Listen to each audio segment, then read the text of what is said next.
Xon oldi. Assalomu alaykum. Alloh akbar. Qalaysan aka? Zo'rmi? Avvalroq kelmaymanmi? Nechta tabibga bordingiz? 3 ta. 3 ta tabib. 4-katta tabiblar sizlar. O'qigan tabiblar.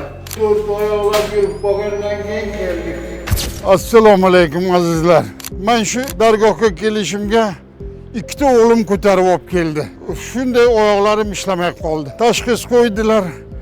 Bel umurtqasidan churra bo'lgan deb. Bittasi 1,5 santimetr yaqin, 14 millimetr ekan kattaligi. Bittasi 8, yana bu 3tasi kichkinaroq ekan. 3 kun, 4 kunda mana oyoqqa qo'ydi. Yuribman Xudoga shukr Allohga. Shunday ilmli o'qigan millatdoshlarim borligidan xursand bo'ldim. Rahmat yigitlarga. Shunaqa bir yaxshi sharoit qilib qo'yibdi ekan. Xonalari keng, yoziq, televizorlar.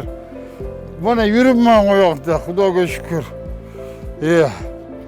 Shuni televizordan qo'yinglar, odamlar bir ko'rsin. Meni ko'rdi, qanchasi, qayer joyda. Mana rahmat yigitlarga. Omadlaringni bersin, yigitlar.